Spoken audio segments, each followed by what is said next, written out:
بسم اللہ الرحمن الرحیم۔ السلام علیکم اسٹوڈنٹس، آپ کو باکمالی اردو چینل پر خوش آمدید۔ اسٹوڈنٹس، ہم جماعت ناہم کی اردو کی نئی ماڈل درسی کتاب میں سے اسباق کی پڑھائی کر رہے ہیں، اور ہر سبق کے مکمل ہو جانے پر ہم اس سبق کا مرکزی خیال اور خلاصہ پڑھتے ہیں، اور اس کے ساتھ ساتھ مشکل الفاظ کے معنی بھی۔ تو آج ہم سبق نمبر 6، جو کہ کل ہمارا مکمل ہو گیا تھا، پڑھائی اور معنی بھی، تو آج اس کا ہم مرکزی خیال اور خلاصہ پڑھیں گے۔ جی تو اسٹوڈنٹس، یہ سب سے پہلے سبق نمبر 6 نامدیو مالی، جس کے مصنف مولوی عبدالحق ہیں، اور یہاں پہ مصنف کے حالات زندگی بتائے گئے ہیں ہیڈنگ وائز، تو یہ ضرور پڑھ لیجیے گا۔ اس کے بعد ہم آگے دیکھتے ہیں اسلوب بیاں آپ لوگوں نے ضرور پڑھنا ہوتا ہے، اور تصانیف، ٹھیک ہے، یہ دونوں چیزیں تو موسٹ امپورٹنٹ ہیں، آپ لوگوں نے یہ دو تو لازمی بیٹے پڑھ لینی ہے، ٹھیک ہے۔ اچھا، اب آ جاتے ہیں مشکل الفاظ کے معنی کی طرف۔ ویسے تو میں سبق پڑھاتے ہوئے ساتھ ساتھ مشکل الفاظ کے معنی بتاتی رہتی ہوں، لیکن یہاں بک پہ دیے ہوئے بھی اس لیے دکھا دیتی ہوں کہ ہو سکتا ہے پڑھاتے ہوئے کوئی لفظ رہ گیا ہو اور اس کا آپ کو یہاں سے مل جائے معنی، تو آپ نے یہ الفاظ معنی ضرور پڑھ لینے ہیں۔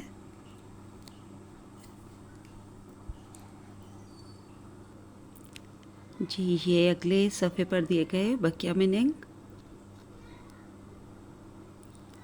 اب آ جاتے ہیں یہاں پہ ہمارے پاس سبق نامدیو مالی کا مرکزی خیال ہے۔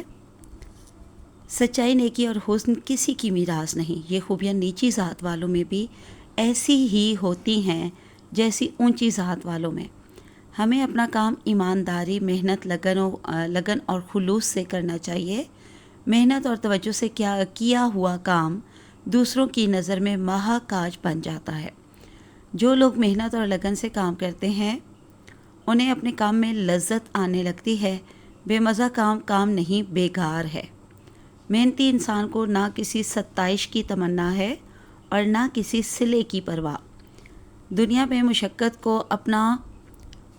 میں وہی لوگ عزت اور بلند مقام پاتے ہیں جو محنت سے ویرانوں کو گلزار بنا دیتے ہیں۔ عظیم انسان وہی ہے جو صرف اپنے کام سے غرض رکھے، محنت اور مشقت کو اپنا اوڑھنا بچھونا بنا لے، جو کسی سے بیر نہ رکھے، ٹھیک ہے، کینہ، حسد، جلن نہ رکھے، سب کی خدمت کرے، آدمیوں، جانوروں، حتیٰ کہ پودوں کی خدمت کرے۔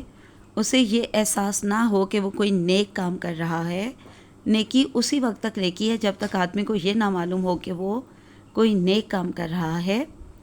جہاں اس نے یہ سمجھنا شروع کر دیا نیکی نہیں رہی۔ نامدیو نیچ ذات کا مالی تھا۔ وہ اپنے باغ کے درختوں اور پودوں کی پرورش اپنی اولاد کی طرح کرتا تھا۔ گرمی ہو یا سردی، دھوپ ہو یا سایہ، دن رات کام کرتا رہتا۔ اب ہم پورے سبق کا خلاصہ دیکھتے ہیں۔ یہ جو مرکزی خیال ہم پڑھتے ہیں یہ بھی پورے سبق کا مرکزی خیال ہوتا ہے۔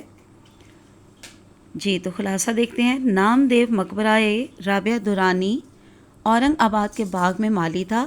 وہ نیچ ذات سے تعلق رکھتا تھا لیکن بہت سی خوبیوں کا مالک تھا۔ نامدیو کو اپنے کام سے عشق تھا۔ وہ دنیا جہاں سے غافل ہو کر اپنے کام میں مصروف رہتا۔ اس کی کوئی اولاد نہ تھی۔ وہ اپنے پودوں اور درختوں کو ہی اپنی اولاد سمجھتا تھا اور اولاد کی طرح ان کی پرورش اور نگہداشت کرتا۔ وہ پودوں کو سرسبز اور شاداب دیکھ کر بہت خوش ہوتا، جس طرح ماں اپنے بچوں کو دیکھ کر خوش ہوتی ہے۔ وہ ایک ایک پودے کے پاس بیٹھتا، ان کو پیار کرتا، جھک جھک کے دیکھتا اور ایسا معلوم ہوتا گویا ان سے چپکے باتیں کر رہا ہے۔ جیسے جیسے یہ بڑھتے اور پھلتے پھولتے یہ بھی خوش ہوتا جاتا۔ اگر کسی پودے کو کیڑا لگ جاتا یا کوئی اور روگ یعنی بیماری لگ جاتی یا روگ پیدا ہو جاتا تو اسے بڑا فکر ہوتا، یعنی اسے بڑی فکر ہوتی، یہ مونس لفظ ہے۔ بازار سے دوائیں لاتا، دن بھر اسی میں لگا رہتا۔ اس پودے کی خدمت ایک نیک دل ڈاکٹر کی طرح کرتا۔ جب تک یہ پودا تندرست نہ ہو جاتا اسے چین نہ آتا۔ باغوں میں رہتے رہتے اسے جڑی بوٹیوں کی شناخت ہو گئی تھی۔ وہ اپنے باغ کی جڑی بوٹیوں سے بچوں کا علاج کرتا تھا۔ دور دور سے لوگ اس کے پاس بچوں کے علاج کے لیے آتے تھے۔ وہ مفت علاج کرتا تھا۔ وہ خود بھی صاف ستھرا رہتا تھا اور اپنے باغ کو بھی صاف ستھرا رکھتا تھا۔ وہ شاخوں کی کاٹ چانٹ وقت پر کرتا، گھاس پھوس یا کنکر پتھر کہیں نہ رہنے دیتا۔ اپنے پورے باغ کو اس نے آئینہ بنا رکھا تھا۔ نام دیو بہت محنتی مالی تھا، وہ کاہل اور کامچور نہ تھا۔ وہ دنیا جہاں سے بے خبر اپنے کام میں لگا رہتا۔ ایک سال بارش کم ہوئی، کنوؤں میں پانی برائے نام رہ گیا، یعنی بہت کم رہ گیا۔ دوسرے باغ اجڑ گئے، یعنی برباد ہو گئے، ویران ہو گئے، لیکن نام دیو کا باغ ہرا بھرا اور سرسبز تھا۔ وہ دور دور سے ایک ایک گھڑا پانی کا اپنے سر پر اٹھا کے لاتا اور اپنے پودوں کو سیراب کرتا، یعنی انہیں پانی دیتا۔ اپنی کارگزاری یعنی کارکردگی پر وہ کسی قسم کا انعام قبول کرنے سے انکار کر دیتا۔ نواب سراج یار جنگ بہادر نام دیو کے بڑے قدردان تھے۔ وہ اسے مقبرے سے شاہی باغ میں لے گئے۔ وہاں بے شمار مالی تھے۔ اگرچہ نام دیو کے پاس باغبانی کی کوئی سند یا ڈپلومہ یعنی کسی طرح کی کوئی تعلیم نہ تھی، لیکن اس میں کام کی دھن تھی، لگن تھی، کام سے سچا لگاؤ تھا۔ اس کی وجہ سے اس کا کام سب سے اچھا رہا۔ وہ بہت سادہ مزاج، بھولا بھالا اور منکسر المزاج تھا۔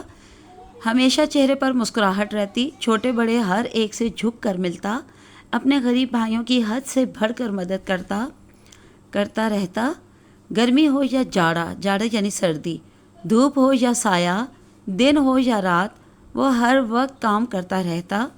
اسے کبھی یہ خیال نہ آیا کہ میں بہت کام کرتا ہوں یا میرا کام دوسروں سے بہتر ہے۔ ایک دن شہد کی مکھیوں کا اچانک حملہ ہوا، سب مالی بھاگ کر چھپ گئے۔ نام دیو کو خبر نہ ہوئی کہ کیا ہو رہا ہے۔